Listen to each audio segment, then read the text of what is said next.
भारत के बहुत ही कर्मठ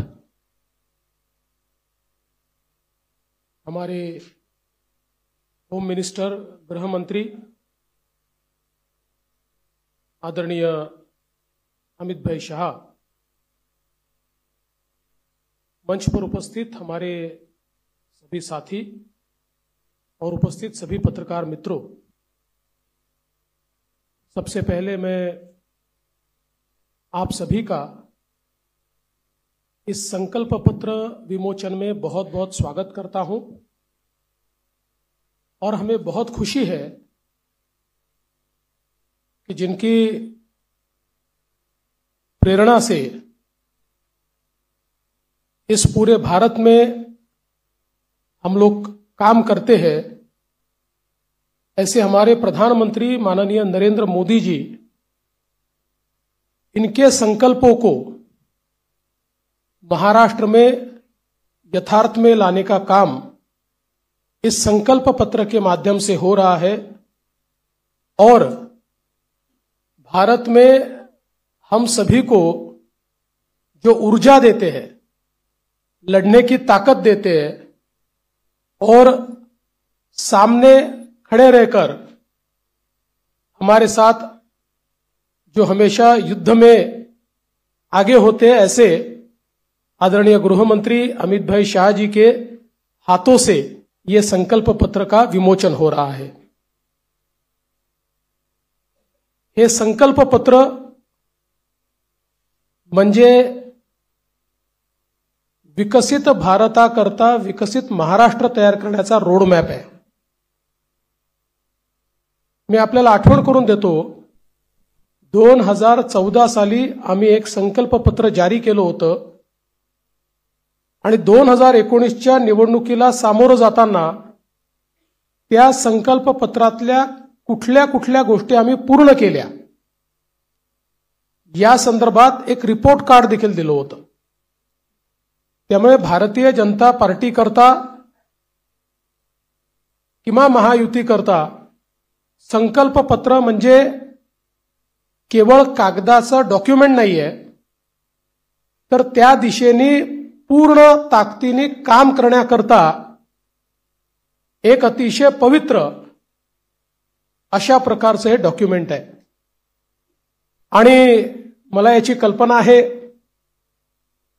आज 12 वाजता एक स्थगिती पत्र देखील जारी होणार आहे। या महाराष्ट्रामध्ये ज्यांना केवळ चालणाऱ्या प्रोजेक्ट्सला स्थगिती देण्यामध्ये रस आहे, अशा लोकांचं एक पत्र 12 वाजता या ठिकाणी येणार आहे। पण मी एकच गोष्ट सांगू इच्छितो, महाराष्ट्रातल्या जनतेचा विश्वास हा निश्चितपणे महायुतीवर आहे, भारतीय जनता पक्षावर आहे। आजचं जे संकल्प पत्र आहे याच्यामध्ये अनेक गोष्टी आहेत, पण ज्या 25 गोष्टी आम्ही हायलाइट केलेल्या आहेत, या 25 गोष्टींमध्ये 10 गोष्टी, आमचे पहिले 10 मुद्दे हे जो आम्ही महायुतीचा 10 कलमी कार्यक्रम म्हणून घोषित केला, तेच 10 मुद्दे आमचे असणार आहेत। त्याच्यामध्ये लाडक्या बहिणींना पुढच्या काळामध्ये 1500च्या ऐवजी 2100 रुपये देण्याचा आमचा संकल्प आहे। शेतकऱ्यांची कर्जमाफी करण्याचा आमचा संकल्प आहे, कारण शेतकऱ्यांना आम्ही ऑलरेडी मोफत वीज दिलेली आहे, पण शेतकऱ्यांची कर्जमाफी आम्ही करतो आहोत आणि त्यासोबत आम्ही भावांतर योजना आणतो आहोत।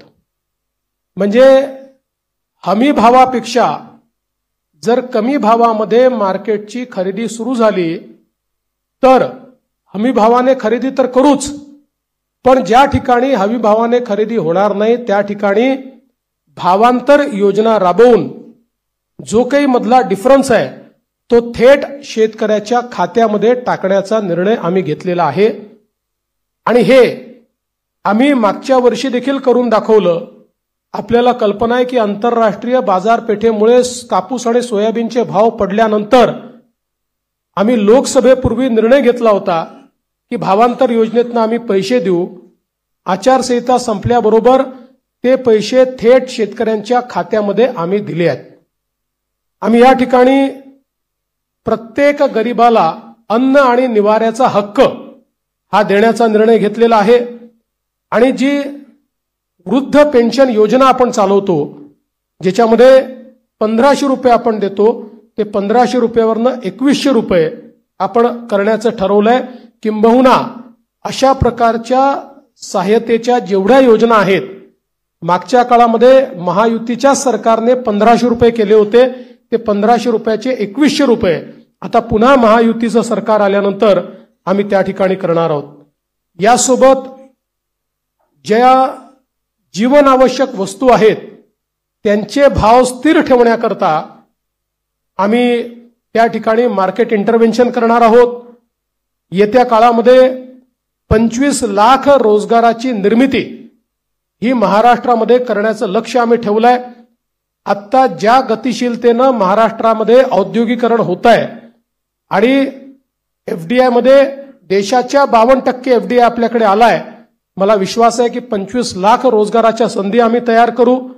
आणि त्याचसोबत 10 लाख विद्यार्थ्यांना या ठिकाणी विद्यावेतनाच्या माध्यमातून आम्ही त्या ठिकाणी नोकऱ्या करण्याकरता किंवा त्यांना रोजगार देण्याकरता अग्रसर असणार आहोत.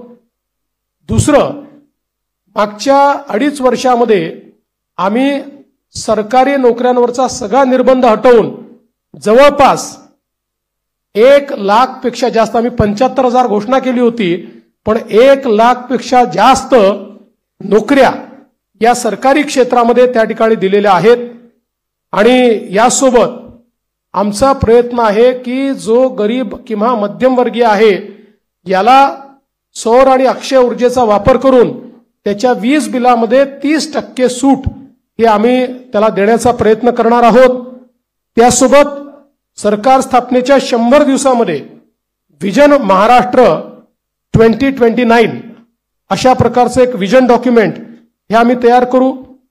विज्ञान आणि तंत्रज्ञानाच्या क्षेत्रात आम्ही महाराष्ट्राला पहिल्या क्रमांकावर कसं ठेवायचं हा आमचा प्रयत्न असेल. मेक इन महाराष्ट्राचं जे धोरण आहे ते अधिक प्रभावीपणे राबवून याला मोस्ट प्रेफर्ड डेस्टिनेशन अशा प्रकारची परिस्थिती आम्ही तयार करू. महाराष्ट्राला फिनटेक आणि एआय याचा हब म्हणून आम्ही तयार करू. फिनटेक आणि एआय मध्ये सर्वात जास्त पुढच्या काळामध्ये रोजगाराची निर्मिती होणार आहे आणि त्याचं सर्वात मोठं केंद्र हे महाराष्ट्र असेल. यासोबत एरोनॉटिकल आणि स्पेस या क्षेत्रामध्ये उत्पादनाच्या संधी आहेत, त्या संदर्भात आमचं सरकार काम करेल. आम्ही असं ठरवलंय की शेतकरी या ठिकाणी जे काही खत खरेदी करतात त्याच्यावर जो एसजीएसटी आम्हाला मिळतो तो एसजीएसटी आम्ही शेतकऱ्यांना परत करणार आहोत. त्यासोबत आम्ही शेतकऱ्यांकरता मोठ्या प्रमाणात जी मूल्य साखळी आहे ती मूल्य साखळी तयार करण्याचा आमचा प्रयत्न असणार आहे, जेणेकरून शेतमालाला त्या ठिकाणी मोठ्या प्रमाणात भाव मिळेल. 2027 पर्यंत आता महाराष्ट्रामध्ये 11 लाख लखपती निधी आम्ही तयार केलेले आहेत. 2027 पर्यंत 50 लाख लखपती निधी या महाराष्ट्रामध्ये तयार करण्याचा आमचा संकल्प आहे. अक्षय अन्न योजना ही गरिबांकरता सुरू करण्याचा आमचा संकल्प आहे. आणि या ठिकाणी महारथी म्हणजे Maharashtra advance robotic and AI training hub initiative या नावानं मोठ्या प्रमाणात लॅब्स आम्ही तयार करणार आहोत, ज्यातनं या क्षेत्रातली ट्रेन मॅनपॉवर ही आपल्या कॉलेजेसमध्ये आणि शाळेमध्ये सुरू होईल आणि पुढच्या काळात ती पूर्णपणे तयार असेल. महाराष्ट्रामध्ये कौशल्य जनगणना आम्ही करणार आहोत, स्किल सेन्सस, आणि त्या स्किल सेन्ससच्या आधारावर वेगवेगळ्या सेक्टरमध्ये कुठे इंटरव्हेन्शन करण्याची गरज आहे आणि कशा प्रकारे त्या स्किलचा वापर करण्याची गरज आहे याचा प्रयत्न आम्ही करणार आहोत. यासोबत छत्रपती शिवाजी महाराज आकांक्षा केंद्र हे आम्ही तयार करणार आहोत, ज्याच्यामध्ये कोवर्किंग स्पेसेस असतील, इन्क्युबेशनच्या सुविधा असतील, ज्यातनं स्टार्टअप्समध्ये मोठ्या प्रमाणात विद्यार्थी असो किंवा स्टार्टअप करणारे जे नवतरुण असतील या सगळ्यांना एकत्रितपणे शेअर पद्धतीनं सगळ्या प्रकारच्या प्लग अँड प्लेच्या सुविधा आम्ही देऊ. त्यांना इन्व्हेस्टमेंट न करता आपला व्यवसाय हा त्या ठिकाणी सुरू करता येईल. उद्योजकांना देखील नवीन उद्योजक तयार करण्याकरता 15 लाखापर्यंत बिनव्याजी कर्ज हे देण्याचा आमचा प्रयत्न आहे. आमचे जे विविध महामंडळ आम्ही तयार केलेले आहेत विविध घटकांकरता त्यांना हे बिनव्याजी कर्ज 15 लाखापर्यंत देण्याचा आमचा निर्णय. यासोबत ओबीसी असतील, ईबीसी असतील, ईडब्ल्यू असतील, एनटी असतील, व्हीजेएनटी असतील आणि अर्थातच एससी आणि एसटी असतील, या सगळ्यांना शिक्षण शुल्क आणि परीक्षा शुल्काची प्रतिपूर्ती करायची हा निर्णय देखील या ठिकाणी आम्ही घेतलेला आहे. युवांमध्ये मोठ्या प्रमाणात फिटनेस असला पाहिजे या दृष्टीनं स्वामी विवेकानंद युवा आरोग्य आणि फिटनेस कार्ड हे आम्ही तयार करणार आहोत आणि युवांच्या फिटनेस करता एक मोठी मोहीम हातामध्ये घेऊन क्रीडा क्षेत्रामध्ये आणि फिटनेसच्या क्षेत्रामध्ये मोठ्या प्रमाणात संधी उपलब्ध करून देण्याचा आमचा प्रयत्न आहे. गडकिल्ल्यांच्या विकासाकरता प्राधिकरण हे तयार करण्याचा आमचा मानस आहे. मागच्या काळात काही गडकिल्ल्यांकरता आपण केला, पण सर्व गडकिल्ल्यांचं संवर्धन करणारं एक प्राधिकरण हे या ठिकाणी आम्ही तयार करणार आहोत. आणि ज्येष्ठ नागरिकांना प्राधान्य देण्याच्या दृष्टीनं एक ज्येष्ठ नागरिकांसाठी विविध सेवा देणारं धोरण. आज आपल्याकडे आपण अनेक सेवा देतो, पण त्या सगळ्या ज्या सेवा आहेत या सेवांचं एक एकत्रित धोरण हे तयार करण्याचा आमचा प्रयत्न आहे. एकूणच जर आपण विचार केला तर प्रधानमंत्री महोदयांनी आपल्याला जो काही संदेश या ठिकाणी दिलाय की गरीब, शेतकरी, महिला आणि युवा हे जे 4 घटक आहेत जे विकसित भारत तयार करणार आहेत, या 4 घटकांना समोर ठेवून आणि त्यांच्यासोबत सिनियर सिटीजन्सला सोबत ठेवून सर्व जाती धर्माचे लोक हे या ठिकाणी आमच्या योजनांमुळे लाभान्वित होतील अशा प्रकारचं एक संकल्पपत्र तयार केलंय. जे मूळ आमचं डॉक्युमेंट आहे याच्यामध्ये सगळ्या क्षेत्रांचा रोडमॅप देखील आम्ही दिलेला आहे. त्या क्षेत्रांमध्ये काय होणार आहे हे देखील आम्ही सांगितलेलं आहे. आता मी त्यातले फक्त 25 हायलाइट आपल्याला सांगितलेले आहेत. आपण जर आमचं पूर्ण डॉक्युमेंट वाचलं तर याच्यामध्ये कुठलंही क्षेत्र सुटलेलं नाही. सगळ्या क्षेत्रामध्ये विकसित भारताचा रोडमॅप हा आम्ही मांडलेला आहे. विकसित महाराष्ट्राचा रोडमॅप मांडलेला आहे.